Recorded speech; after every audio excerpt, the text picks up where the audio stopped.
Welcome to the Third Time Podcast, the place where football doesn't end at the final whistle. This is Alyssa with you, and today we discuss Alvaro Morata and Milan are a blow to Real Madrid at the Bernabeu, and have special guest Mark to break down all the details. Buckle up, it's a hot third half ahead. All right, get this right. You know those articles you sent over about Real Madrid? Yeah. Real Madrid losing at home at the Bernabeu. Oh, yeah. That was something else. And not just losing, but like getting totally outplayed by AC Milan. Yeah. I mean, 3-1, that's the final score, right? Yeah.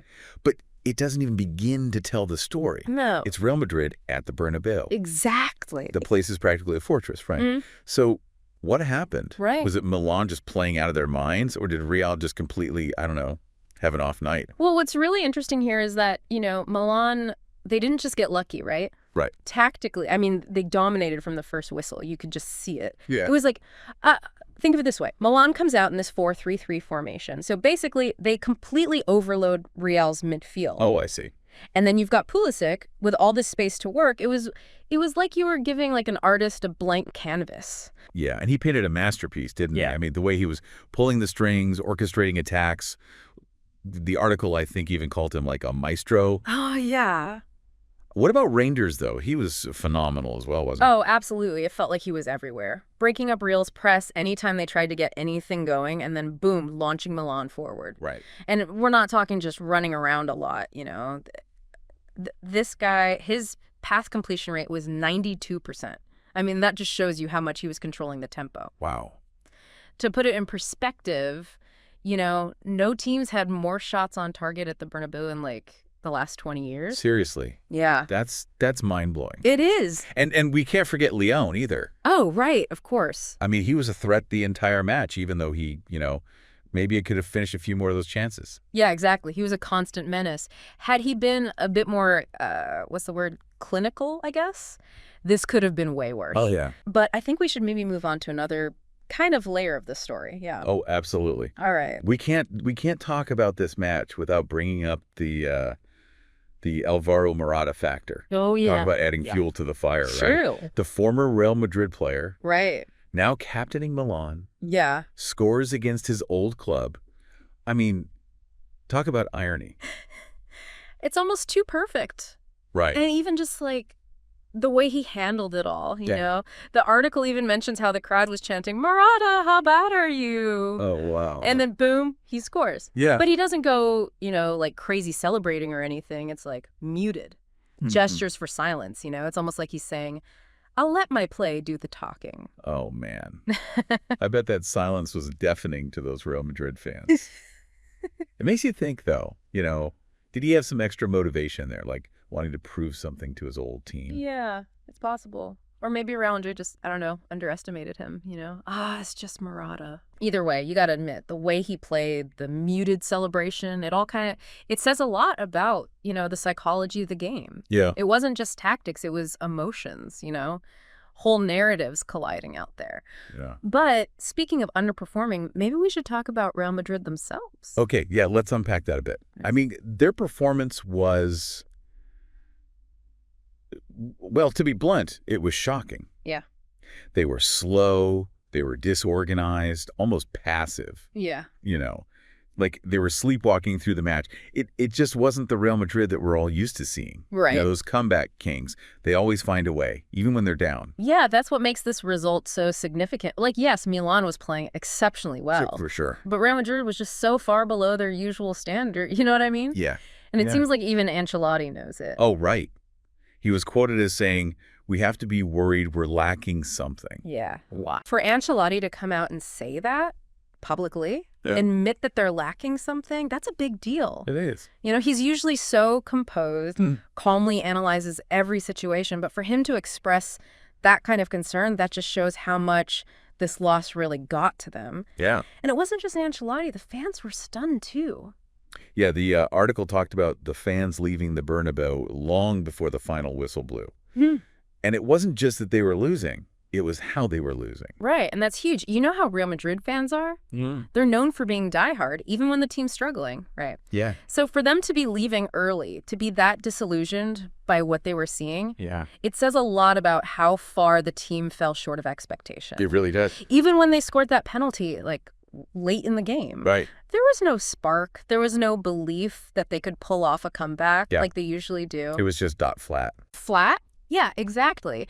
And that inability to stage a comeback, especially with their history, that's what really makes this loss so unusual. It suggests that, the problems might be a little deeper than just, oh, we had a bad day. Right. It raises some serious questions. Yeah. Is this a sign that Real Madrid is on the decline? Is Ancelotti, is he losing his touch? Right. Or is this just a blip, just a momentary stumble on their way to more success? And don't forget, this all happened on the same night that Ancelotti tied Alex Ferguson's record Oh, right. for most European Cup games managed. Wow. So what should have been a night of celebration turned into, well, a moment of reflection, maybe even some soul searching. Yeah. I think we need to shift gears a little bit here, though, Okay. and zoom out. Look at the bigger picture. Right. What does this result tell us about European football as a whole? That's a great question. Yeah. And it's one I think we'll have to dive into a little deeper in just a moment. Okay. But first, I think we need a quick break. We'll be right back to continue our deep dive into this truly remarkable match. Okay, so zooming out a little bit here. Right. Looking at the bigger picture, I think it's safe to say, we're seeing this new generation of players, Yeah. just fearless, tactically astute, not intimidated at all by these big names or reputations. Yeah. It's like Rangers, Pulisic, they're not just relying on individual talent, you know what I mean? No. They're playing smart with a purpose. Well, The article, I think it described Milan's play as calmly constructed, picking their way through Real Madrid's defense. It was like they were playing chess out there. yeah. Yeah, it's strategy. strategically outmaneuvering their opponents at every turn. That's what's so fascinating about this whole thing. Milan, they came into this match, their coach's job was supposedly on the line. Yeah. The underdogs, really struggling to find their form. But you watch them play, and there's this freedom, there's this confidence that Real Madrid just didn't have. It's a good reminder, right, that in football, just like in life, I guess, complacency is dangerous. Oh, yeah. Even for the most successful teams, you can't just rest on your laurels and expect to keep winning. No, absolutely not. This match, it's a wake-up call. Not just for Real Madrid, for any team that thinks they're untouchable. Right. It shows how important adaptability is, constant evolution. Right. Because this sport, it's always changing. I mean, the article even quotes Ancelotti after the match saying, "It will be a very long night." Wow.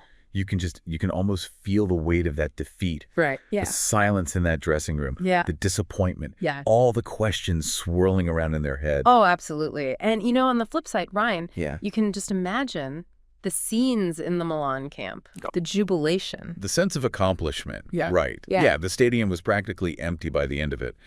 But you can bet that the Milan players and their fans, they were celebrating long after that final whistle blew.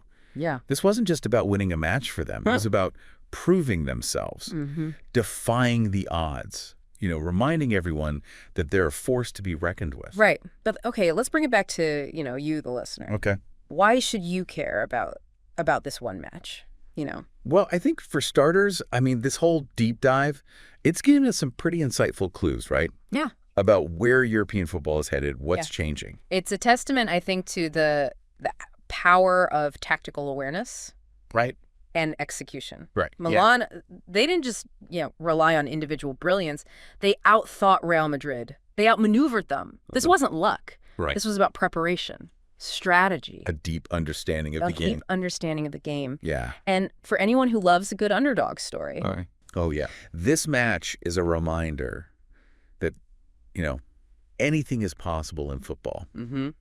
It's that belief that passion and hunger and belief can overcome anything. Right. Perceived limitations. Exactly. This wasn't just about Milan beating Real Madrid. Yeah. Right? Well, it was about, it was a shift in mentality, I think. Yeah. Changing of the guard. it was, yeah. It's about this new generation of players and these teams Right. who are challenging. They're challenging the established order, and they're proving that they belong on the biggest stage. Absolutely. And so, looking ahead, right?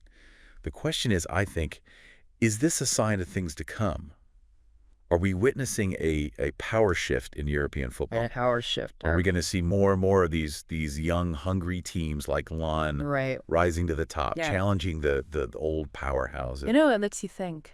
Yeah, it really makes you think, right? It kind of throws a wrench into that whole like predictable narrative that we've been seeing in European football. Yeah. You know what I mean? Yeah. For a while there, it felt like the same big clubs, the same names, they were just going to dominate year after year. Right. But this Milan win, things are getting interesting again. Yeah. Yeah. It's like that energy you get, you know? When a new band comes along and kind of shakes up the music scene, Yeah. suddenly everyone's paying attention, you know? Yeah. Wondering what's going to happen next. Exactly. And that's what I love about this Milan win. It's like this dose of uncertainty. You know, Yeah. anything is possible. It really is. And it makes us, you know, reconsider our assumptions. Right. Maybe those aging giants, you know, they're not so invincible after all. And those Yeah. underdog teams, maybe they're ready for the spotlight. And what does this mean for managers like Ancelotti? I mean, Yeah. is this a sign that even the guys at the top, the most experienced coaches, you know, Yeah. they have to adapt too to Yeah. stay ahead? It's a wake-up call for everyone, I think. Yeah. In the game, I mean. The ones who are willing to evolve, to change, you know, Yeah. embrace new ideas, new tactics. They're the ones who are going to thrive in this new era of football. I think you're right. What we're really talking about is a power shift, right? It's not just these individual matches. It's a changing landscape. 100%. New contenders are coming up, Yeah. and the old guard, well, they're being challenged. Yeah, and that's what makes it so captivating, you know, this whole dynamic process. It's always evolving. Yeah. You can't just look at the standings or the history books to know what's going to happen next. Right. You got to pay attention to those little shifts, the emerging trends, the stories that are unfolding on and off the pitch. So I guess as we wrap up this deep dive, I'm left with one final thought-provoking question. What does this result tell us about the future of European football? Are we witnessing the dawn of a new era, an era where the old hierarchies are being challenged and a new breed of champions is emerging? Well, that's something to think about, isn't it? It certainly is. And on that note, we'll leave you to ponder that very question. Thanks for joining us for this deep dive. We'll catch you next time.